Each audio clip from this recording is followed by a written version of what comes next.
Welcome friends, welcome to Shravan sociology YouTube channel.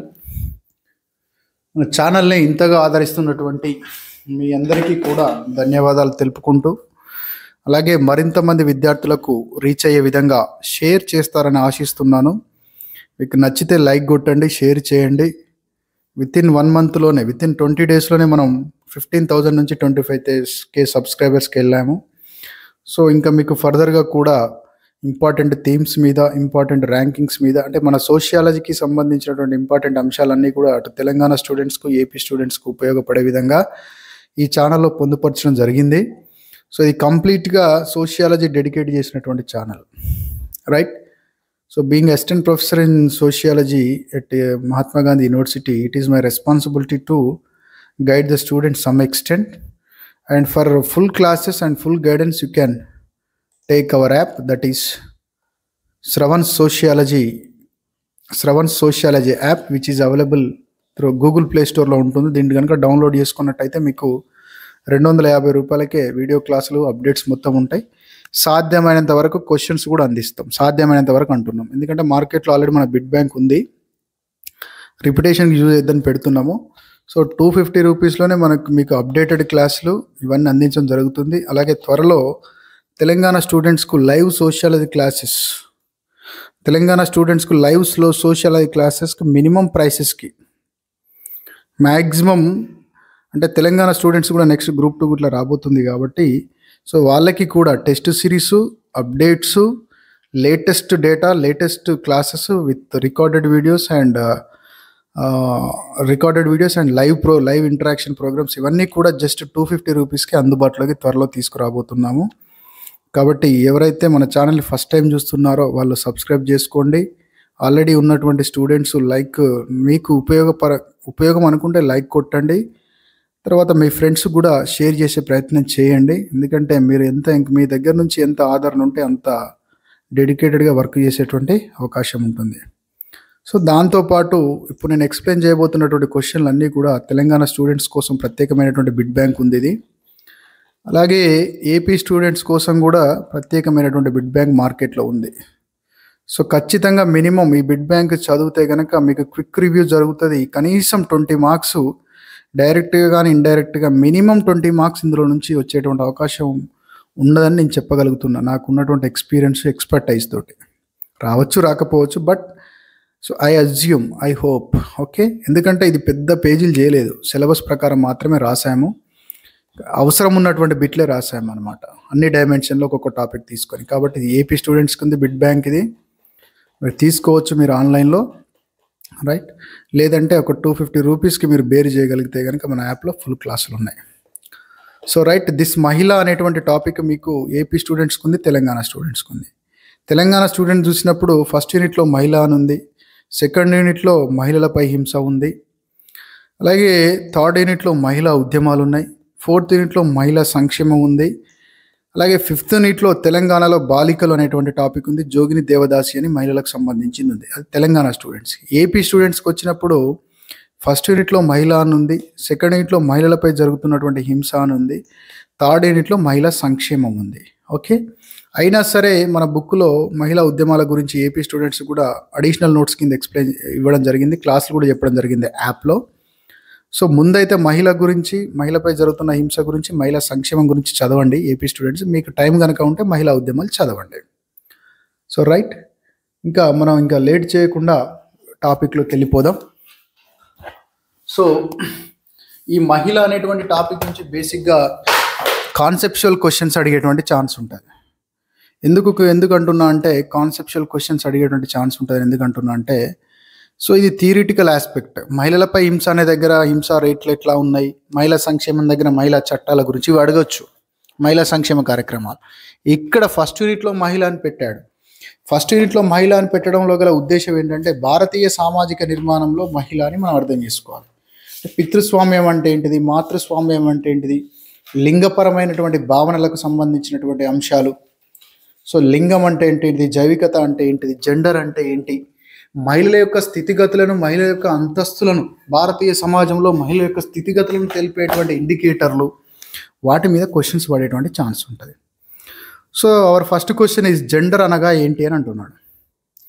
Gender అంటే అర్థం ఏంటంటే స్త్రీ పురుషుల మధ్య ఉన్నటువంటి జైవిక తేడాలు కాదు, లైంగిక తేడాలు కాదు. స్త్రీ పురుషులకు సమాజం ఆపాదించినటువంటి పాత్రల్ని మనం జెండర్ అంటాం. అంటే జెండర్ అనేది కల్చరల్ పాయింట్ ఆఫ్ వ్యూను చెప్తుంది, సోషల్ పాయింట్ ఆఫ్ వ్యూని చెప్తుంది, Rawls point of cultural role point of వ్యూని చెప్తుంది. అలా కాకుండా బయాలజికల్ రోల్ని చెప్పేటువంటి దాన్ని మనం ఏమంటామంటే సెక్స్ అంటాం, లైంగికత అంటాం. జెండర్ అంటే లింగం. ఓకే, సో కాబట్టి సి అనేటువంటిది సరి అయినది. రెండవది, ఈ క్రింది వాళ్ళలో సరి అయిన దాన్ని గుర్తించండి అంటున్నాడు. స్త్రీ పురుషుల పట్ల సామాజికంగా ఇంకా సాంస్కృతికంగా కూడా అనొచ్చు. సామాజికంగా మరియు సాంస్కృతికంగా ఏర్పరచుకున్న భావనే లింగం, కరెక్టే. స్త్రీ పురుషుల పట్ల సామాజికంగా ఏర్పరచుకున్న భావన లైంగికత కాదు. స్త్రీ పురుషుల పట్ల ప్రకృతి సిద్ధంగా ఏర్పడ్డది లైంగికత, న్యాచురల్గా ఏర్పడ్డది, సమాజం ఏర్పాటు చేసింది కాదు. బయాలజికల్గా శారీరకంగా స్త్రీ కొన్ని పాత్రలు నిర్వహించాలి, పురుషుడు కొన్ని పాత్రలు నిర్వహిస్తాడు. సంతానం విషయంలో కావచ్చు, పిల్లల్ని పెంచడంలో, పాలిచ్చడంలో కావచ్చు, 9 నెలలు కడుపులో మోయడంలో కావచ్చు, ఇదంతా సెక్సువల్ రోల్స్. దాన్ని మనం లైంగికత అంటాం. దాన్ని ఎవరు మార్చలేదు, అది ప్రకృతి సిద్ధంగా ఏర్పడ్డది. కానీ స్త్రీలు వంట చేయాలి, స్త్రీలు ఇంట్లో ఉండాలి, స్త్రీలు సబ్మిసివ్గా ఉండాలి, పురుషుడు పెత్తనం చేయాలి, స్త్రీలు చదువుకోవద్దు, ఇవన్నీ కూడా సామాజికంగా సాంస్కృతికంగా ఏర్పరచుకున్నారు. దీన్ని ఈ పాయింట్ ఆఫ్ వ్యూని మనం జెండర్ అంటాం. సో లింగపరమైన పాత్రలు ఆయా సమాజాన్ని బట్టి మారుతాయి. అమెరికాలో ఒక రకంగా సమాజం స్త్రీని చూస్తుంది, భారతదేశంలో ఒక రకంగా చూస్తాయి. కాబట్టి లింగపరమైన పాత్రలు మారుతాయి, లైంగిక పరంగా మారవు. ప్రకృతి సిద్ధమైనటువంటి తేడా కాబట్టి లైంగికత అనేది ఎక్కడైనా అట్లనే ఉంటుంది. కాబట్టి 1 మరియు ఇది కూడా సరి అయింది. లైంగికపరమైన పాత్రలు ఏ సమాజంలో ఒకే రకంగా ఉంటాయి. కాబట్టి 1 సరి అయినదే, 3 సరి అయినదే, 4 సరి అయినదే. రైట్. స్త్రీ పురుషుల పట్ల సామాజికంగా ఏర్పరచుకున్న భావన లింగము, సరి అయిందే. స్త్రీ పురుషుల పట్ల సామాజికంగా ఏర్పరచుకున్న భావం లైంగికత కాదు, ప్రకృతి సిద్ధంగా ఏర్పరచుకున్నది. లింగపరమైన పాత్రలు ఆయా సమాజాన్ని బట్టి మారుతాయి, కరెక్టే. లైంగికపరమైన పాత్రలు ఏ సమాజంలో ఒకే రకంగా ఉంటాయి. ఇవన్నీ 1, 3, 4 సరి అయినవి. నెక్స్ట్ క్వశ్చన్, వేదకాలంలో జరిగే వితంతు పునర్వివాహాన్ని ఏమని పిలిచేవారు? నియోగ అని పిలిచేవారు. ఇక్కడ దేవర న్యాయం అంటే భర్త చనిపోయినటువంటి సందర్భంలో ఆ భర్త యొక్క సోదరుని వివాహం చేసుకునేటువంటి హక్కుని మనం దేవర న్యాయం అంటాం. అది కనిష్ట దేవర న్యాయమే కావచ్చు, జ్యేష్ఠ దేవర న్యాయమే కావచ్చు. కనిష్ట దేవర న్యాయం అంటే భర్త చనిపోయినప్పుడు భర్త కంటే వయస్సులో చిన్నవాడు, అంటే భర్త యొక్క తమ్ముని పెళ్లి చేసుకోవడం కనిష్ట, భర్త యొక్క అన్నను పెళ్లి చేసుకోవడం జ్యేష్ఠ. భార్య భగిని న్యాయం అంటే భార్య చనిపోయిన సందర్భంలో భార్య యొక్క అవివాహిత సోదరి వివాహం చేసుకునేటువంటి హక్కుని భార్య భగిని న్యాయం అంటాం. సో ఇక్కడ క్వశ్చన్కి ఆన్సర్ ఏంటి? వేదకాలంలో వితంతు పునర్వివాహం ఏమని పిలిచేవారు? నియోగ అనేటువంటి పద్ధతిలో. అంటే నియోగ పద్ధతిలో ఒక వితంతువుకు మళ్ళీ తన భర్త యొక్క వంశానికి చెందిన వాడితోటే మళ్ళీ వివాహం జరిపించేవారు. దాన్ని నియోగ పద్ధతి అనేవారు. మహిళల కోసం ప్రత్యేకంగా విశ్వవిద్యాలయాన్ని స్థాపించిన వారు ఎవరు? డికే కార్వే. ఎక్కడ స్థాపించాడు? పూణేలో స్థాపించాడు. పూణేలో. ఈయన జపాన్కి వెళ్ళినప్పుడు జపాన్లో మహిళా విశ్వవిద్యాలయం ఉన్నది చూస్తాడు ప్రత్యేకంగా. సరే మన దగ్గర ఎందుకు ఉండదు అని చెప్పేసి పూణేలో దొండకేశవ కార్వే అనేటువంటి ఒక మహారాష్ట్రకు చెందినటువంటి సామాజికవేత్త, ఈయన భారతరత్న అవార్డు కూడా ఈయనకు వచ్చింది. వీరు భారతదేశంలో మొదటి మహిళా విశ్వవిద్యాలయాన్ని స్థాపిస్తారు. ఇప్పటికి కూడా నడుస్తుంది. అలాగే భారతదేశంలో మహిళ యొక్క అంతస్తును అధ్యయనం చేయడానికి మొదటి కమిటీని ఏ సంవత్సరంలో ఏర్పాటు చేశారు? దీన్నే high level committee on status of women 1971వ సంవత్సరంలో ఏర్పాటు చేశారు. భారతదేశంలో మహిళల యొక్క అంతస్తును అధ్యయనం చేయడానికి 2వ కమిటీని ఏ సంవత్సరంలో ఏర్పాటు చేశారు? 2013వ సంవత్సరంలో 2వ కమిటీని ఏర్పాటు చేశారు. అలాగే భారతదేశంలో మహిళల యొక్క అంతస్తును అధ్యయనం చేయడానికి ఏర్పాటు చేసిన మొదటి committee first high level committee on status of women in India. అంటే భారతదేశంలో మహిళల యొక్క అంతస్తును అధ్యయనం చేయడానికి ఏర్పాటు చేసిన మొదటి కమిటీ తన నివేదికను ఎప్పుడు సమర్పించింది అన్నప్పుడు దానికి ఆన్సర్ ఏంటి? 1974వ సంవత్సరంలో తన నివేదికను సమర్పించింది. అలాగే భారతదేశంలో మహిళల యొక్క అంతస్తును అధ్యయనం చేయడానికి ఏర్పాటు చేసిన 2వ కమిటీ ఏ సంవత్సరంలో నివేదికను అందించింది? 2015వ సంవత్సరంలో అందించింది. 2వ కమిటీని 2013లో వేశారు, రిపోర్ట్ 2015లో వేశారు. రిపోర్ట్ 2015లో ఇచ్చారు. భారతదేశంలో మహిళల యొక్క అంతస్తును అధ్యయనం చేయడానికి ఏర్పాటు చేసిన మొదటి కమిటీ నివేదిక పేరు టువర్డ్స్ ఈక్వాలిటీ. 2వ కమిటీ నివేదికకి ఏం పేరు లేదు, కానీ మొదటి కమిటీ యొక్క నివేదిక పేరు టువర్డ్స్ ఈక్వాలిటీ, సమానత్వం వైపు. అలాగే లింగపరమైన స్థరీకరణనే అత్యంత పురాతనమైనది అభిప్రాయపడ్డ శాస్త్రవేత్త రిచర్డ్ ఫ్లెక్స్నర్. అంటే భారతదేశంలో కానీ ప్రపంచంలో కానీ కొంతమంది గొప్ప వాళ్ళు, కొంతమంది నిమ్న స్థాయిని కలిగి ఉన్నారు, మరికొంతమంది మధ్యమ స్థాయిని కలిగి ఉన్నారు అని సమాజంలో వ్యక్తులను రకరకాల హోదాలతో విభజించేటువంటి ప్రక్రియనే మనం స్థరీకరణ అంటాం. ఈ స్థరీకరణ భారతదేశంలో కులాన్ని బట్టి ప్రధానంగా కొనసాగుతుంది. అదే అమెరికాలో అయితే వర్ణాన్ని బట్టి కొనసాగుతుంది. అలాగే ఆదాయాన్ని బట్టి కూడా ప్రపంచవ్యాప్తంగా మనుషుల మధ్య స్థరీకరణ ఉంటుంది. దాన్నే మనం క్లాస్ అంటాం లేదా వర్గం అంటాం. అయితే వీటన్నిటికంటే ముందే ఇవన్నీ కులము, వర్గము, అపార్థుడు అదే వర్ణ వివక్షత ఇవన్నీ లేకముందే ప్రపంచంలో లింగపరంగా మహిళలు నిమ్న స్థాయికి లోనైనారు. కాబట్టి లింగపరమైన స్థరీకరణ అత్యంత పురాతనమైనదని రిచర్డ్ ఫ్లెక్స్నర్ గారు పేర్కొనడం జరిగింది. ఈ క్రింది వాళ్ళలో సరియైన వాక్యాన్ని గుర్తించండి అంటున్నాడు. సరియైన వాక్య లింగపరమైన పాత్రల్ని సమాజం నిర్దేశిస్తుంది. సరి అయినదే. అంటే ఒక సమాజంలో స్త్రీలు ఎలా ఉండాలి, పురుషులు ఎలా ఉండాలి, సామాజికంగా సాంస్కృతికంగానే ఆ యొక్క సమాజమే నిర్దేశిస్తుంది. లింగపరమైన పాత్రల్ని సమాజం మరియు ప్రకృతి రెండు నిర్దేశించవు. కేవలం సమాజం మాత్రం నిర్దేశిస్తుంది. లైంగికపరమైన పాత్రని ప్రకృతి నిర్దేశిస్తుంది. నువ్వు పుట్టుకతోటే నువ్వు ఏ పని చేయాలి లైంగికంగా అనేది ప్రకృతి నిర్దేశిస్తుంది. లైంగికపరమైన పాత్రల్ని సమాజం మరియు ప్రకృతి నిర్దేశిస్తుంది. ఇది కూడా తప్పు. 1 మరియు 3 సరి అయినవే. సంపదను అధికంగా సృష్టించబడే పాత్రలను స్త్రీలకు అందించలేదు కాబట్టి స్త్రీలు అణచివేత గురవుతున్నారు. స్త్రీల చేతిలో ఎకానమీ లేదు, స్త్రీలను డబ్బులకు దూరం చేశారు, స్త్రీల చేతిలో ఆర్థిక వ్యవస్థ లేదు కాబట్టే వాళ్ళు వివక్షతకు గురవుతున్నారు, డిపెండెన్సీకి గురవుతున్నారు అని చెప్పినటువంటి శాస్త్రవేత్త ఎవరు? Karl Marx. స్త్రీలు అణకువగా ఉండాలి, ఇది ఒక ఆదర్శంగా చెప్పుకోవచ్చు, సామాజీకరణగా చెప్పుకోవచ్చు, ముందస్తు 3 కూడా దీనికి సరి అయినట్టు పైవన్నీ. అంటే స్త్రీలు ఇలా ఉండాలి, అణకువగా ఉండాలని ఒక ఆదర్శం కదా. మన పురాణాల్లో చూస్తే ఏమంటారు, పతివ్రతలు ఉంటారు. సతీ, సక్కుబాయి, సావిత్రి, ఇంకెవరేమో నదికి పోలేదా అని ఉంటాయి కదా సినిమాలో. ఏంటిది ఆమె పేరు? ఏం పేరు? గౌతముడి భార్య అహల్య. వీళ్ళందరూ ఏంటిది? పతివ్రతలు. సింబాలిక్గా చూపెడతారు. సీత, ద్రౌపది, రైట్. కానీ రాముడిని తప్పిస్తే పురాణాల్లో ఎక్కడ కూడా ఆదర్శవంతమైన పురుషుడు ఉన్నాడు, కేవలం ఒక రాముడు మాత్రమే. అంటే పతివ్రత అనేది కేవలం స్త్రీలను మాత్రమే సింబాలిక్గా చూపెడతారు. అంటే లింగపరమైన ఆదర్శం అదొక, అంటే స్త్రీలు అణకువగా ఉండాలి అనేది ఒక ఐడియల్, సోషల్ ఐడియల్ అనగా కొనసాగుతుంది. లింగపరమైన ఆదర్శంగా కొనసాగుతుంది, సరి అనేదే. లింగపరమైన సామాజీకరణగా కూడా కొనసాగుతుంది. ఎలా అంటే ఇప్పుడు ఇంట్లో గర్ల్స్ని ఒక రకంగా, బాయ్స్ని ఒక రకంగా వేస్తారు. ఆడపిల్ల ఉండి బాగా అరిసింది అనుకోండి, ఎక్కువ నవ్వింది అనుకోండి, కొంచెం అగ్రెసివ్గా ఉందనుకోండి, అసలు నువ్వు అమ్మాయివేనానే అంటారు. వాళ్ళని పెంచేటువంటి క్రమం సామాజికరణ అంటే పిల్లల్ని పెంచడం. ఆ పెంచేటువంటి క్రమంలో కూడా మీరు అనుకువగా ఉండాలని బాలికలకు చెప్పడం జరుగుతుంది. అలాగే లింగపరమైన ముందస్తు అభిప్రాయం అంటే ఒక రిజిడ్ ఒపీనియన్స్ కూడా ఉంటాయి. స్త్రీలు అంటే ఇలా ఉండాలి, పురుషులు అంటే ఇలా ఉండాలని కదా. పురుషులు ఎవరన్నా కొంచెం ఫెమినైన్గా ఉంటే, కొంచెం సౌమ్యంగా ఉంటే వీడేంది తేడా ఉన్నాడు అంటారు కదా. అలాగే స్త్రీలు ఎవరైనా చాలా రఫ్గా ఉంటే ఈమెంది విజయశాంతి లెక్క ఉన్నది అంటారు. ఇక్కడ తేడా ఏంటంటే, అంటే స్త్రీలు ఫైట్ చేయొద్దు, ఏడ్చుకుంటా కూర్చోవాలి, పురుషుడు అయితే ఫైట్ చేయాలి. సో ఇట్లాంటివి మనకు ముందస్తు అభిప్రాయాలు ఉంటాయి కదా. కాబట్టి ఈ 4 కూడా సరి అయినవే. నేలపై తిరిగాడే దేవతా స్వరూపాలే స్త్రీలు అనే వ్యాఖ్యానించింది ఎవరు? యజ్ఞవల్కుడు. భీష్ముడు ఏమంటాడంటే భార్య భర్త యొక్క ఆస్తి అంటాడు. ఋగ్వేదం ఏమంటది? పురుషుడు తండ్రిగా మారేందుకు మరియు స్త్రీ తల్లిగా మారేందుకు మాత్రమే జన్మించారు అని చెప్తారు. పితృస్వామ్యం అంటే పురుషాధిక్య సమాజం, కరెక్టే.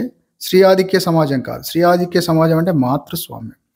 లింగ వివక్షతే కదా పురుషాధిక్యత అంటే, అది కరెక్టే. లింగ సమానత్వం ఉండదు పురుషాధిక్య సమాజం అంటే. పితృస్వామ్యం అంటే లింగ సమానత్వం ఉండదు, పురుషులకు ఆధిపత్యం ఉంటుంది పితృస్వామ్యం అంటే. కాబట్టి 1 మరియు 3 సరి అయినవి.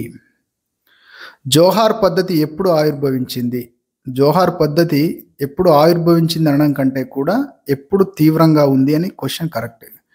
మనకు పురాణాల్లో కూడా మనకు ఈ యొక్క జోహార్ పద్ధతి అంటే కైండ్ ఆఫ్ సతీ సహగమనం, ఇది మనకు కనపడుతుంది. అయితే వాస్తవంగా ఏంటంటే మధ్యయుగాల్లో రాజపుత్రుల స్త్రీలో మనకు బాగా కనపడేది. ఇస్లాం రాజులకు మరియు రాజపుత్ర రాజులకు యుద్ధాలు జరిగినప్పుడు రాజపుత్ర స్త్రీలు వాళ్ళ భర్తలు కనుక యుద్ధాల్లో మరణించినట్టయితే వెంటనే వాళ్ళు అంతఃపురంలో ఈ అగ్ని గుండాలను పేర్చుకొని అందులో దూకి చనిపోయేవాళ్ళు. ఎందుకోసం అంటే వాళ్ళ భర్తలు చనిపోయారు కాబట్టి గెలిచినటువంటి రాజులు ఈ యొక్క స్త్రీలను వారి లైంగిక బానిసలుగా వినియోగించుకునే అవకాశం ఉంది కాబట్టి వారి చేతికి చిక్కకుండా ఆత్మాభిమానంతో మంటల్లో దూకి చనిపోయేవారు. సో దాన్ని జోహార్ పద్ధతి అనేవారు. అంటే సతీ సాగమనాన్ని పోలినటువంటిది. సతీదేవి కూడా దక్షుడి చేతిలో దక్షయజ్ఞం జరిగినప్పుడు దక్షుడి చేతిలో శివుడికి అవమానం జరిగినటువంటి సందర్భంలో సతీదేవి కూడా మంటల్లో దూకి చనిపోతారు. సో వేదకాలం నందు వితంతువులకు పునర్వివాహాన్ని అవకాశం కల్పించింది. ఆల్రెడీ మళ్ళీ రిపీట్ అయింది క్వశ్చన్. ఇదేంటిది? నియోగ పద్ధతి. ఏ స్త్రీకి కూడా స్వతంత్రం ఉండకూడదు. నస్త్రీ స్వతంత్రమర్హతి, నస్త్రీ స్వతంత్రమర్హతి అనే వాక్యాన్ని ఇచ్చిన వాడు మనువు. అలాగే స్త్రీలను గౌరవించని దేశం ఎన్నటికీ గొప్పది కాలేదు అని వ్యాఖ్యానించినటువంటి ఇచ్చినటువంటి వారు వివేకానందుడు. అర్ధరాత్రి స్త్రీ నిర్భయంగా రోడ్డు మీద నడిచినప్పుడే నిజమైన స్వాతంత్రం వచ్చినట్టు అని మహాత్మా గాంధీ అంటారు. అర్ధరాత్రి కూడా స్త్రీలు నిర్భయంగా రోడ్డు మీద నడిచినప్పుడే దేశానికి నిజమైన స్వతంత్రం వచ్చినట్టు అని మహాత్మా గాంధీ అంటాడు. వాస్తవంగా ఏంటంటే అర్ధరాత్రి పూట స్త్రీలు కానీ పురుషులైనా సరే, స్త్రీలైనా పురుషులైనా, థర్డ్ జెండర్ ఎవరైనా సరే అర్ధరాత్రి పోకూడదు. ఎందుకంటే రోడ్డు మీద కొన్ని కుక్కలు మంచిగా ఉండేవి, కరుస్తాయి. ఈ కోణంలో ఆలోచించినప్పుడు జనరల్గా మహాత్మా గాంధీ ఏమన్నాడంటే అర్ధరాత్రి లాంటి అపాయం కలిగి ఉన్నటువంటి సమయంలో కూడా స్త్రీలు నిర్భయంగా నడిచినప్పుడు అదే నిజమైన స్వాతంత్రం అని ఆయన అంటాడు. సరే, అది గుర్తుపెట్టుకోండి. స్త్రీలు మాత్రమే వంట చేయాలి అనేటువంటిది, స్త్రీలు మాత్రమే వంట చేయాలంటే ఇక్కడ ఏంటిది? పని, శ్రమ విభజన. అలా కాకుండా స్త్రీలు సుకుమారంగా ఉండాలి, స్త్రీలు అణిగిమణిగి ఉండాలి అన్నప్పుడు అది లింగపరమైన ఆదర్శం అవుతుంది.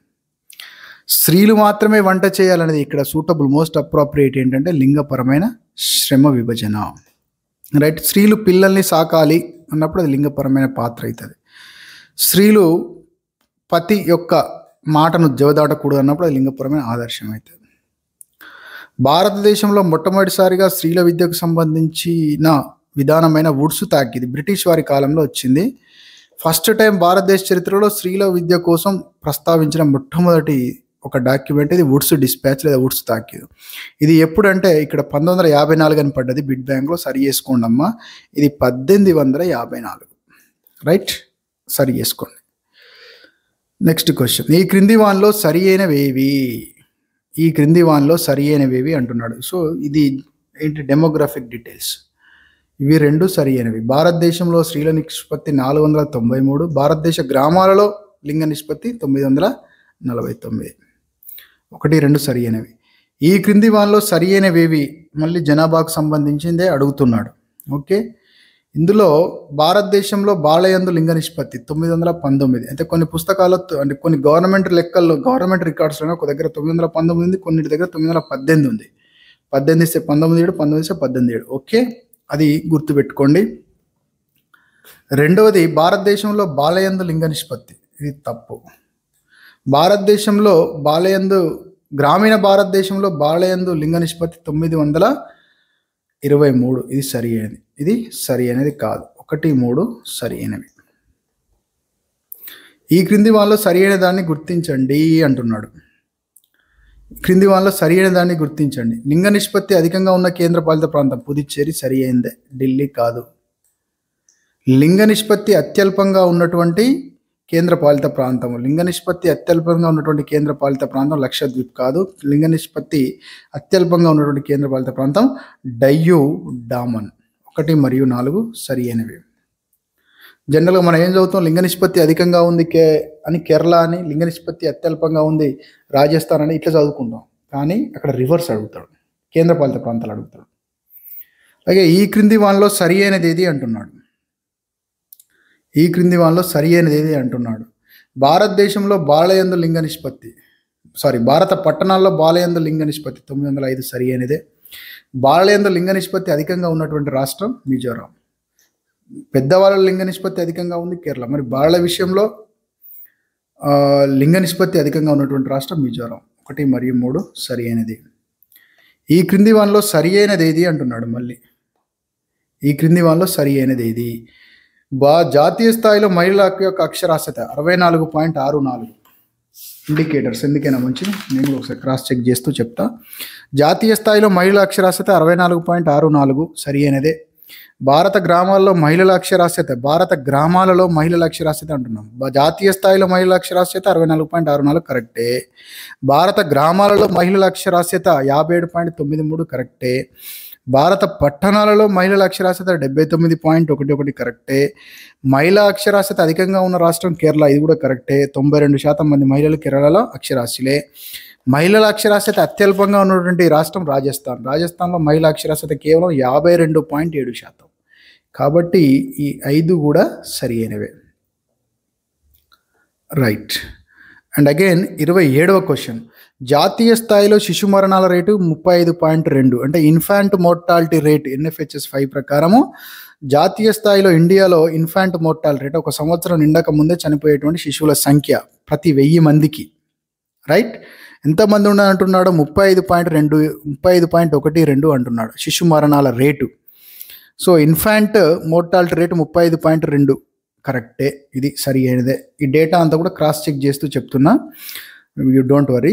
జాతీయ స్థాయిలో 5 సంవత్సరాల లోపు U5MR, under 5 year mortality rate. జాతీయ స్థాయిలో 5 సంవత్సరాల లోపు బాల మరణాల రేటు U5MR ఎంత ఉంది? 41.9 కరెక్టే, ఇది తప్పు. శిశు మరణాల రేటు 35.2, అలాగే 5 సంవత్సరాల మరణాల రేటు 41.9. అంటే ఇది U5MR, అండర్ 5 ఇయర్, అంటే 5 సంవత్సరాలు నిండక ముందే ప్రతి 1000 మంది పిల్లల్లో 41.9 మంది పిల్లలు చనిపోతున్నారు.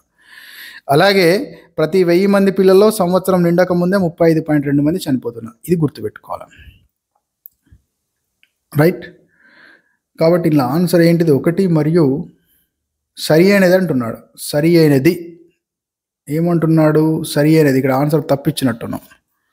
సో 27 ఏమి ఇచ్చినాము ఆన్సరు? 27 ఏ ఇచ్చినాం. 1 మరియు 2 సరైనవే, కరెక్ట్ ఇచ్చినాం. ఇది సరి అయినదే, ఇది సరి అయినదే. సో ఇది గుర్తుపెట్టుకోండి, చాలా ఇంపార్టెంట్. నాకు తెలిసి దీని నుంచే క్వశ్చన్, ఇలాంటి క్వశ్చన్ జనరల్ స్టడీస్లో అయినా రావచ్చు, సోషల్ అయినా రావచ్చు. ఇది ఇంపార్టెంట్ అనమాట. గ్లోబల్ జెండర్ గ్యాప్ ఇండెక్స్ 2023 నందు భారత్ యొక్క స్థానం 127. గ్లోబల్ జెండర్ గ్యాప్ ఇండెక్స్లో భారత్ యొక్క స్థానం 127 కరెక్టే. ఓకే, 117 తప్పు, రైట్. అలాగే గ్లోబల్ జెండర్ డెవలప్మెంట్ ఇండెక్స్ 2023 ప్రకారం భారత్ 5వ సమూహ దేశం. ఇక్కడ ర్యాంకింగ్ లివర్ 5వ సమూహ దేశం, అంటే చిట్ట చివరి అంటే అత్యల్పంగా జెండర్ డెవలప్మెంట్ ఉన్నటువంటి సమూహాన్ని 5వ సమూహం అంటాం. అత్యద్భుతంగా జెండర్ డెవలప్మెంట్ ఉన్నటువంటి సమూహాన్ని మొదటి సమూహం అంటాం. మనం భారత్ ఎన్నో సమూహం ఉంది? 5వ సమూహం ఉంది, 4వ సమూహం కాదు. కాబట్టి 1 మరియు 3 సరి అయినవి. అయితే ఇక్కడ గ్లోబల్ జెండర్ గ్యాప్ ఇండెక్స్ గురించి కొంచెం గుర్తుపెట్టుకోండి. 2023 సంవత్సరానికి సంబంధించి ప్రపంచ లింగపరమైన వెనకబాటు నివేదిక లేదా గ్లోబల్ జెండర్ గ్యాప్ రిపోర్ట్ 2023 సంవత్సరానికి గాను మీరు చూడండి. ఈ యొక్క నివేదికని 2006వ సంవత్సరం నుండి వరల్డ్ ఎకనామిక్ ఫోరం వాళ్ళు రూపొందిస్తున్నారు. దీంట్లో 0 to 1 వరకు స్కోర్ను కేటాయిస్తారు. సో మనకు 2023 నివేదికలో 146 దేశాలకు సంబంధించినటువంటి గ్లోబల్ జెండర్ గ్యాప్ రిపోర్ట్ తయారు చేయడం జరిగింది. మొత్తం 146 దేశాలకు గాను 2023 సంవత్సరానికి భారతదేశం 127వ స్థానంలో ఉంది. ఇందులో least 0 point, highest 1 point. So ఇక్కడ ఇండియా స్కోర్ ఎంత? 0.643. ఇది మరి గుర్తుపెట్టుకోండి. అలాగే ఇదే ఇండెక్స్లో ఆర్థిక భాగస్వామ్యంలో 142వ స్థానంలోను, విద్యాపరమైనటువంటి సాధనలో 26వ స్థానంలోను, ఆరోగ్యం మరియు మనుగడ విషయంలో 142వ స్థానంలోను మనం ఉండడం జరిగింది. అయితే 2022వ సంవత్సరానికి గాను చూసినట్టయితే భారతదేశం 135వ స్థానంలో ఉండే 8 స్థానాలు మెరుగుపరుచుకొని 2023 కల్లా ఎక్కడికి వచ్చింది? 127వ స్థానానికి వచ్చింది. సో దీన్ని ఎవరు రూపొందిస్తారు? వరల్డ్ ఎకనామిక్ ఫోరం వాళ్ళు రూపొందిస్తారు. అండ్ అగైన్ NFHS 5 ప్రకారం భారతదేశం నందు బాల్య వివాహాలు అధికంగా జరుగుతున్నటువంటి రాష్ట్రం పశ్చిమ బెంగాల్. ఈ క్రింద ఇచ్చినటువంటి వాటిలో పశ్చిమ బెంగాల్తో పాటు బీహార్ అనుకుంటా సంయుక్తంగా 2 రాష్ట్రాలు మొదటి స్థానాలు ఉన్నాయి. అందులో ఐఎమ్ షూర్ పశ్చిమ బెంగాల్ కూడా ఒకటి, బట్ ఇక్కడ ఇచ్చిన 4 మాత్రం పశ్చిమ బెంగాల్ ఒకటి. అండ్ అగైన్ 1971 సంవత్సరంలో మహిళల అంతస్తుపై మొదటి కమిటీ ఏర్పాటు చేశారు. సరి అయిందే, తప్పు. 72. 2012లో మహిళా అంతస్తుపై రెండవ కమిటీ, ఇది తప్పు. 2013లో మహిళా అంతస్తుపై రెండవ కమిటీని ఏర్పాటు చేశారు. సరైన వాక్యం అన్నాడు. సరైన వాక్యం అన్నాడు కాబట్టి 1 మరియు 4 సరి అయింది. 1 మరియు 4 ఇది సవరించండి. 1 మరియు 3 కాదు, 1 మరియు 4 బిడ్ బ్యాంక్లో ఇది సవరించుకోండి. సో మహిళల అంతస్తుపై ఏర్పాటు చేసిన మొదటి కమిటీ యొక్క నివేదిక ఏంటిది? Towards equality. అలాగే వన్ స్టాప్ సెంటర్లు, వీటినే మనం సఖీ సెంటర్లు అంటున్నాం. ఇప్పుడు నిర్భయ నిధులు 2013వ సంవత్సరంలో ఏర్పాటు చేసినటువంటి నిర్భయ నిధుల ఆధారంగా నడుపుతున్నటువంటి సెంటర్లే వన్ స్టాప్ సెంటర్లు. ఈ ఎవరు ఏర్పాటు చేశారంటే మహిళల అంతస్తుపై నియమించిన రెండవ కమిటీ. 2013వ సంవత్సరంలో మహిళల అంతస్తుపై రెండవ కమిటీని ఏర్పాటు చేశారు. 2013వ సంవత్సరంలో ఏర్పాటు చేసిన మహిళలపై రెండవ అంతస్తు కమిటీ యొక్క సూచనలు యొక్క ఆధారంగా వన్ స్టాప్ సెంటర్లను ఏర్పాటు చేశారు. ఈ మహిళల అంతస్తుపై నియమించిన రెండవ కమిటీ 2013లో నియమిస్తే 2015లో వాళ్ళు రిపోర్ట్ ఇచ్చారు. ఆ రిపోర్ట్లో చాలా సూచనలు ఇచ్చారు. అందులో ఒక సూచన ఏంటి? వన్ స్టాప్ సెంటర్లను ఏర్పాటు చేయాలి అని సూచించారు. అందుకే 2015లోనే వన్ స్టాప్ సెంటర్లను ఏర్పాటు చేశారు. ఈ వన్ స్టాప్ సెంటర్ని సఖీ సెంటర్లు అని కూడా అంటారు. Integrated helping centres for women in crisis. 181 నంబర్కి ఫోన్ చేసి కూడా వాళ్ళ దగ్గరికి వెళ్ళిపోవచ్చు. సో మహిళలకు సంబంధించి 1975 యొక్క ప్రత్యేకత. 1975కు మహిళలకు ఏదో దగ్గరి సంబంధం ఉందంట.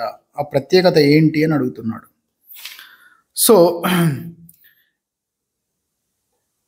ఇది ఏంటి? మహిళలకు చాలామంది ఏమనుకుంటారు, ఈ అంతర్జాతీయ మహిళా సంవత్సరం అని మాత్రం చాలామంది గుర్తుపడతారు. సో దాంతోపాటు ఇంకొక స్పెషాలిటీ కూడా ఉంది. ఇది అంతర్జాతీయ మహిళా సంవత్సరం. రెండోది ఏమిచ్చాడు? ఇది అంతర్జాతీయ మహిళా సాధికారత సంవత్సరం అంటున్నాడు. కాదు, తప్పు. అంతర్జాతీయ మహిళా సాధికారత సంవత్సరం 2001. ఆ సంవత్సరంలోనే భారతదేశంలో national policy on empowerment of women, మహిళా సాధికారత విధానాన్ని కూడా తీసుకొచ్చారు 2001లోనే. అలాగే మహిళల యొక్క మొదటి ప్రపంచ సదస్సు జరిగిన సంవత్సరం, ఇది కూడా కరెక్టే. ఇది తప్పు. 1, 3 మాత్రమే సరి అయినవి. సో మహిళలకు సంబంధించి 2001 సంవత్సరం యొక్క ప్రత్యేకత, ఇది అంతర్జాతీయ మహిళా సాధికారత సంవత్సరం. ఈ సంవత్సరంలోనే జాతీయ మహిళా సాధికారత విధానాన్ని రూపొందించారు. ఇది కూడా కరెక్టే. మహిళా మంత్రిత్వ శాఖను ఏర్పాటు చేశారని తప్పు. 2006వ సంవత్సరంలో ఏర్పాటు చేశారు. ఈ సంవత్సరంలోనే యుఎన్ ఉమెన్ ఏర్పడింది. యుఎన్ ఉమెన్ 2010లో ఏర్పాటు చేశారు. కాబట్టి 1, 2 మాత్రమే సరి అయినవి. మహిళల యొక్క మొదటి ప్రపంచ సదస్సు ఏ దేశంలో జరిగింది? మెక్సికో దేశంలో జరిగింది. Mexico. Let me check answer, నాకు ఇంకో డౌట్ వస్తుంది. 35C right, మెక్సికోనే. అండ్ అగైన్ మహిళలపై జరుగుతున్న హింసకు వ్యతిరేకంగా అంతర్జాతీయ దినోత్సవం. ఇట్లాంటి క్వశ్చన్లు ట్రిపుల్ స్టార్ క్వశ్చన్లు చాలా ఇంపార్టెంట్. ఇవి మహిళా దినోత్సవం గుర్తుంటే కానీ మహిళలపై జరుగుతున్న హింసకు వ్యతిరేకంగా అంతర్జాతీయ దినోత్సవం చాలా ఇంపార్టెంట్. ఎందుకంటే మహిళలపై హింస అనే టాపిక్ ఉంది మనకు డైరెక్ట్గా. సో నవంబర్ 25ను ఐక్యరాజ్య సమితి వారు మహిళలపై జరుగుతున్న హింసకు వ్యతిరేకంగా అంతర్జాతీయ దినోత్సవంగా ఏర్పాటు చేశారు. అయితే నేను ఈ క్వశ్చన్ అడిగిన, రేపు పొద్దున ఎగ్జామినర్ ఏం అడగొచ్చు? 2023వ సంవత్సరానికి సంబంధించి మహిళలపై జరుగుతున్న హింస వ్యతిరేక అంతర్జాతీయ దినోత్సవం అయిన నవంబర్ 25 యొక్క వృత్తాంశం ఏంటి, థీమ్ ఏంటి అని అడగచ్చు కదా. 2023వ సంవత్సరానికి గాను మహిళలపై జరుగుతున్న హింసకు వ్యతిరేకంగా జరుపుకునే అంతర్జాతీయ దినోత్సవం అయిన నవంబర్ 25కు సంబంధించినటువంటి థీమ్ ఏంటి, వృత్తాంశం ఏంటి అని అడగచ్చు. అప్పుడు మనం ఆన్సర్ చేసే స్థితిలో ఉండాలి. అది ఇంపార్టెంట్. ఏంటి theme? Unite campaign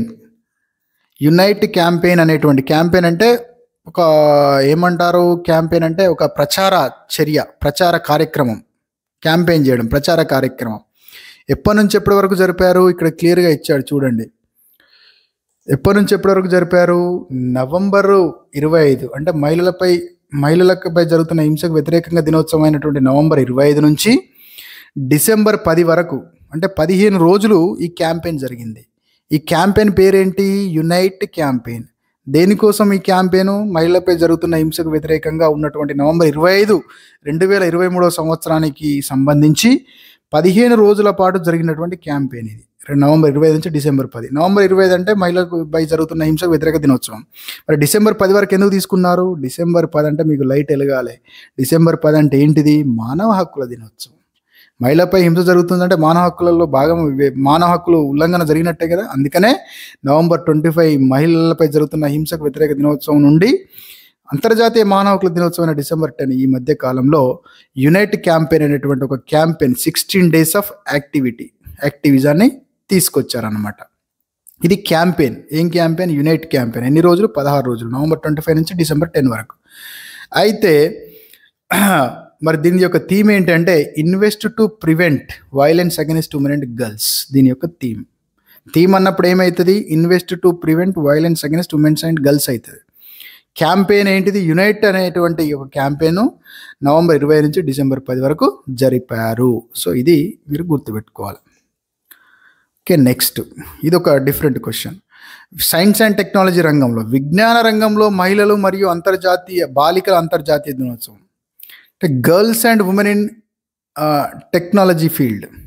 science and టెక్నాలజీలో మహిళలు మరియు బాలికల దినోత్సవం అని ఒక దినోత్సవం స్పెషల్గా ఉంది. మహిళా దినోత్సవం ఉంది, రైట్, జాతీయ మహిళా దినోత్సవం ఉంది, మహిళపై జరుగుతున్న హింసకు వ్యతిరేక దినోత్సవం ఉంది, గ్రామీణ మహిళా దినోత్సవం ఉంది, అంతర్జాతీయ బాలిక దినోత్సవం ఉంది, జాతీయ బాలిక సంరక్షణ దినోత్సవం ఉంది, అంతర్జాతీయ బాల దినోత్సవం ఉంది. సో ఇవన్నీ చాలా కేర్ఫుల్గా ఉండాలి. విజ్ఞాన రంగంలో మహిళలు మరియు బాలికల అంతర్జాతీయ దినోత్సవం. సైన్స్ అండ్ టెక్నాలజీలో విజ్ఞాన రంగం అని పెట్టినా కానీ విజ్ఞాన మరియు శాస్త్ర సాంకేతిక రంగం. యాక్చువల్గా విజ్ఞానం, సైన్స్ అండ్ టెక్నాలజీ రంగంలో మహిళలు మరియు బాలికలకు ఒక స్పెషల్ ఇంటర్నేషనల్ డే ఉంది. అది ఎప్పుడు జరుపుకుంటారు? February 11 జరుపుకుంటారు. February 11 జరుపుకుంటారు. దీని యొక్క థీమ్ ఏంటిది? Women in science leadership, a new era for sustainability.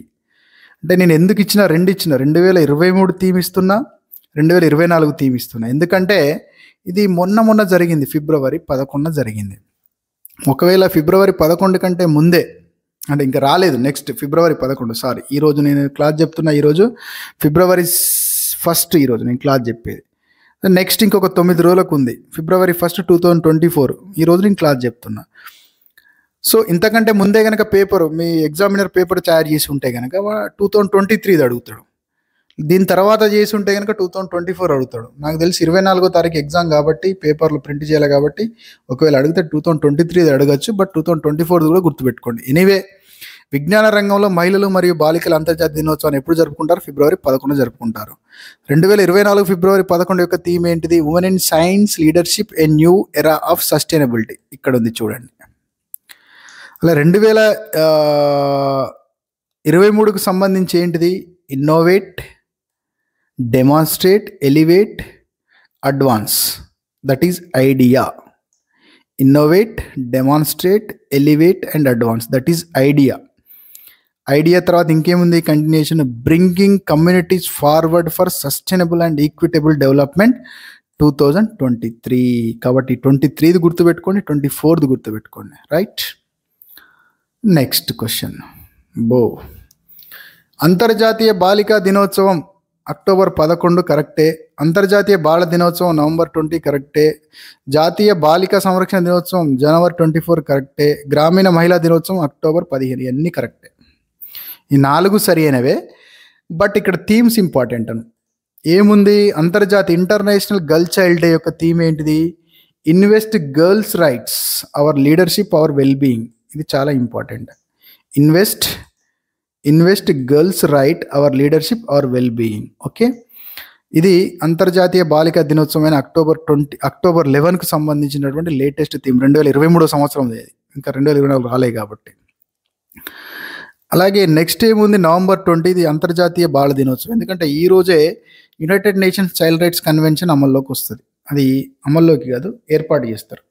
అది 1989వ సంవత్సరం. 1989వ సంవత్సరంలో ఐక్యరాజ్య సమితి సాధారణ సభ, యునైటెడ్ నేషన్స్ జనరల్ అసెంబ్లీ ఒక రిజల్యూషన్ ద్వారా చైల్డ్ రైట్స్ కన్వెన్షన్ తీసుకొస్తుంది. దాన్నే United nations child rights convention అంటాం, లేదా ఐక్యరాజ్య సమితి బాలల హక్కుల ఒడంబడిక అని కూడా అంటాం. సో అది ఏ రోజు వచ్చింది? November 20 రోజు తీసుకొచ్చారు కాబట్టి ఆ November 20ని అంతర్జాతీయ బాలల దినోత్సవంగా జరుపుకుంటారు. అయితే మన దగ్గర అయితే జాతీయ బాల దినోత్సవం చాచా నెహ్రూ పుట్టినరోజు జరుపుకుంటాం. But November 20 is identified as they observed as a United Nations children's day, as in the year 1989 November 20 was the date when the Child Rights Convention was adopted by the United Nations General Assembly. So ఈ 2023వ సంవత్సరానికి international children's day అయినటువంటి November 20 యొక్క theme ఏంటిదయ్యా? చూడండి ఏమిచ్చాడు theme. For every child every right. For every child every right ఇచ్చాడు. బాగా గుర్తుపెట్టుకోండి, థీమ్స్ నుంచి క్వశ్చన్ పడే ఛాన్స్ ఉంటాయి. అలాగే జాతీయ బాలికా సంరక్షణ దినోత్సవం జనవరి 24న అందరూ మొత్తం స్టేటస్లు పెట్టుకున్నారు. కానీ థీమ్ ఏంటిది అని అడిగితే ఎవరు చెప్పరు. థీమ్ లేదు, ఒక స్లోగన్ మాత్రమే ఉంది. జాతీయ బాలికా సంరక్షణ దినోత్సవానికి అఫీషియల్ థీమ్ లేదు, ఒక నినాదం మాత్రం ఉంది. ఆ నినాదం ఏంటి? Digital generation, our generation, our time is now, our rights, our future అనేది పెట్టడం జరిగింది స్లోగన్. అలాగే దిస్ ఈజ్ అబౌట్ గ్రామీణ మహిళా దినోత్సవం అక్టోబర్ 15, జాతీయ గ్రామీణ మహిళా దినోత్సవం. ఈ జాతీయ గ్రామీణ మహిళా దినోత్సవం యొక్క థీమ్ ఏంటిది? Rural women cultivating good for all. అనేది it is a theme of October 15 of 2023 which is celebrated or observed as International Women's Day by United Nations General Assembly. ఈ 4 డేట్లు కూడా కరెక్టే. ఈ 4 థీమ్లు కూడా నోట్ చేసుకునేటువంటి ప్రయత్నం చేయండి. అండ్ అగైన్ ఇక్కడ సరిగ్గా జతపరిచిన దాన్ని గుర్తించండి అంటున్నాం. ఇంటర్నేషనల్ విడోస్ డే 12 జూన్, మహిళా దశాబ్దం డికేడ్, ఉమెన్ డికేడ్ 1976-85. అలాగే ఇంటర్నేషనల్ వితంతుల దినోత్సవం 12 జూలై, మహిళా దశాబ్దం 1986-96. ఇలా రెండోది మాత్రమే కరెక్ట్. ఈ రెండోది మాత్రమే కరెక్ట్. ఒకటి ఇక్కడ ఆన్సర్ ఏమొచ్చినామంటే 1 మరియు 2 సరి అని అంటున్నాం, కానీ తప్పు. 1 కూడా తప్పే. ఇంటర్నేషనల్ విడో డే ఎప్పుడంటే 23 జూన్. యునైటెడ్ నేషన్స్ వారు 23 జూన్న ఇంటర్నేషనల్ విడోస్ డేగా తీసుకున్నారు, కాబట్టి ఇది సరి చేసుకోండి. 23 June is celebrated as United nations international widows day. మహిళా దశాబ్దం కరెక్టే, 1976-85. రైట్. ఈ క్రింది వాళ్ళలో సరిగ్గా జతపరిచిన దాన్ని గుర్తించండి అంటున్నాడు.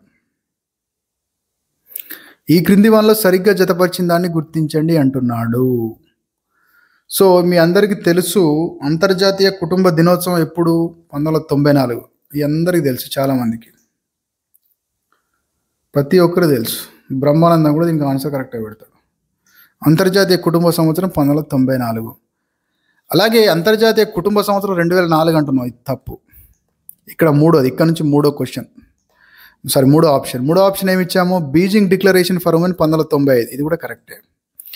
బీజింగ్ డిక్లరేషన్ ఫర్ ఉమెన్ 2005 తప్పు. 1 మరియు 3, మూడోది సరి అయిందే, 1వ సరి అయిందే, కాబట్టి డి అనేది రైట్ ఆన్సర్. సో ఈ క్రింది వాళ్ళలో సరి అయిన దాన్ని గుర్తించండి అంటున్నాడు. లింగ అసమానతల సూచిని UNDP వారు రూపొందిస్తారు. జెండర్ ఇన్ఈక్వాలిటీ ఇండెక్స్ అంటారు దీన్నే, GII. జెండర్ ఇన్ఈక్వాలిటీ ఇండెక్స్ని UNDP వాళ్ళే రూపొందిస్తారు, ఇది కరెక్టే. అలాగే జెండర్ డెవలప్మెంట్ ఇండెక్స్, లింగ వికాస సూచిని ఎవరు రూపొందిస్తారని ఇచ్చాడు? UNDP అన్నాడు, ఇది కూడా కరెక్టే. అలాగే లింగపరమైన జెండర్ గ్యాప్ రిపోర్ట్, దీన్ని జెండర్ గ్యాప్ రిపోర్ట్ అంటారు. దీన్ని వరల్డ్ ఎకనామిక్ ఫోరం వారు రూపొందిస్తారు. ఈ 3 కూడా సరి అయినవి. కొన్ని ఇండికేటర్లు ఎవరు రూపొందిస్తారని కూడా అడిగే ఛాన్స్ ఉంటుంది. 17వ రెగ్యులేషన్ దేనికి సంబంధించింది? సతీ సహగమనానికి సంబంధించింది. ప్రొహిబిషన్ ఆఫ్ సాతి యాక్ట్ అంటాం. రాజా రామ్మోహన్ రాయ్ యొక్క కృషి వల్ల అప్పుడు ఉన్నటువంటి British ruler William Bentinck 17th regulation తీసుకొచ్చి సతీ సహగమనాన్ని నిషేధించడం జరిగింది. ఎవరిని వితంతు పునర్వివాహాలకు పితామహుడిగా పేర్కొంటారు? ఈశ్వరచంద్ర విద్యాసాగర్. తన కొడుకు స్వయంగా ఒక వితంతువునిచ్చి వివాహం చేస్తాడు కాబట్టి.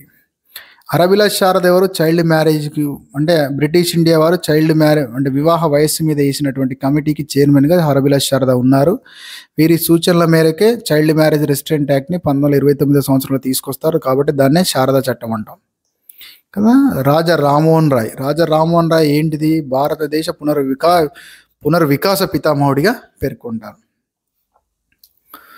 అలాగే ఆంధ్ర రాష్ట్రంలో తొలి వితంతు వివాహాన్ని జరిపించిన వారు కందుకూరి వీరేశలింగం పంతులు. గోగులపాటి రాములు అండ్ సీతమ్మ ఏమో పేర్లు గుర్తులేవు, వాళ్ళిద్దరికి చేస్తాడు, అది తొలి వితంతు వివాహం. అందుకే ఆయన సౌత్ ఇండియన్ ఈశ్వరచంద్ర విద్యాసాగర్ అంటారు.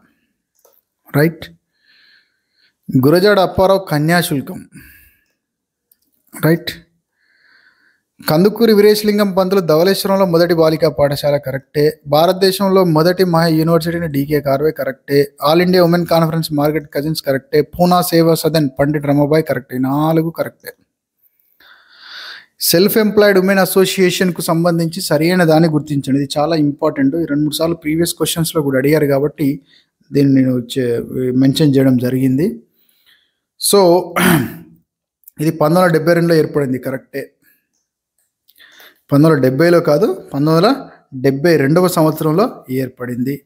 దీన్ని ఈలా భట్ గారు ఏర్పాటు చేశారు. కరెక్టే. జయ అరుణాచలం కాదు. 1 మరియు 3 సరి అయినవి. శబదా ఉద్యమం ఏ రాష్ట్రంలో సంభవించింది? శబదా ఉద్యమం మహారాష్ట్రలో సంభవించింది.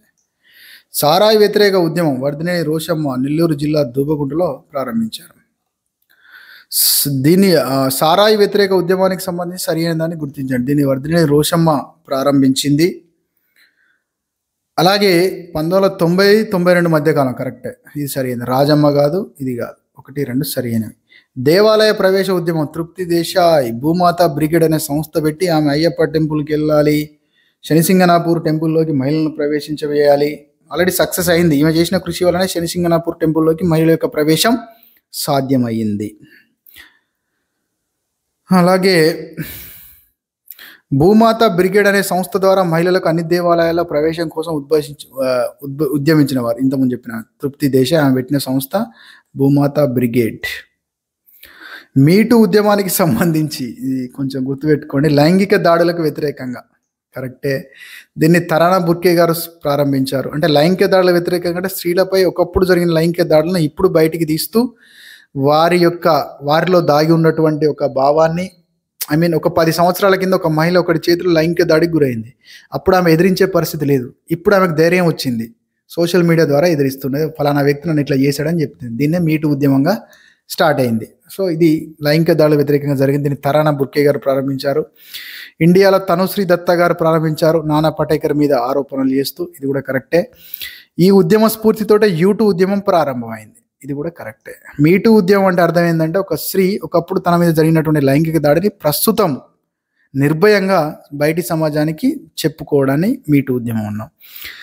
యూటూ ఉద్యమం అంటే ఒక పురుషుడు ఒకప్పుడు తన మీద స్త్రీ లైంగికంగా తప్పుడు ప్రవర్తనని చూపెట్టినప్పుడు అప్పుడు బయటికి చెప్పుకోలేక ఇప్పుడు బయటికి చెప్పుకున్నప్పుడు దాన్ని యూటూ ఉద్యమంగా పిలిచారు. ఈ 4 కూడా సరి అయినవి. మహిళల యొక్క ప్రత్యుత్పత్తి హక్కులు మరియు లింగ వివక్షతతో కూడిన నిరోధక పద్ధతులకు వ్యతిరేకంగా పోరాడిన సంస్థ ఏది అంటున్నాడు. అంటే ప్రత్యుత్పత్తి హక్కులు మహిళల చేతిలో లేవు. ఎప్పుడు తల్లిగా మారాలి, ఎప్పుడు తల్లిగా మారే అవకాశం లేకుండా ఉంది. ఇంకా డెప్త్గా మాట్లాడితే ఇంకా చాలా సందర్భాల్లో ఆమెకు ప్రత్యుత్పత్తి హక్కులు అనేవి లేవు. భర్త యొక్క డామినేషనే ఉంటుంది. అలాగే ఇంకా చాలా విషయాలు మనం మాట్లాడలేం పబ్లిక్ సెక్టార్లో, పబ్లిక్ డొమైన్లో. సో రిప్రొడక్షన్ రిలేటెడ్ ఆమె ఒపీనియన్ కానీ ఆమె ఇంట్రెస్ట్ కానీ ఏది పట్టించుకోడు. ఇక భర్త అంటే ఒక అధికారం ఉంటుంది. అలాగే లింగ వివక్షతతో కూడిన కుటుంబ నిరోధక పద్ధతులు. లింగ వివక్షతతో కూడిన కుటుంబ నిరోధక పద్ధతులు అంటే ఇవన్నీ కుటుంబ నిరోధక పద్ధతులన్నీ, ఫ్యామిలీ ప్లానింగ్ మెథడ్స్ అన్నీ కూడా మహిళల యొక్క ఆరోగ్యాన్ని తీవ్రంగా ఇబ్బంది పెట్టేటువంటివే.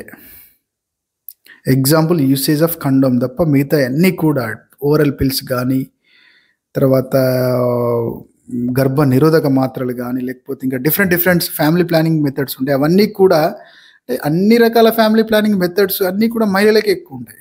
అవి మహిళల యొక్క ఆరోగ్యాన్ని, వాళ్ళ యొక్క హార్మోనల్ స్టేటస్ని, వాళ్ళ యొక్క శారీరక అనారోగ్యాన్ని, వాళ్ళ యొక్క మానసిక అనారోగ్యాన్ని దెబ్బతీసేటువంటి పద్ధతులు అవన్నీ.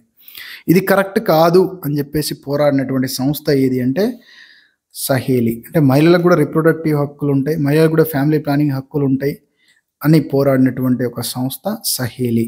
చాలా ఫేమస్ సంస్థ.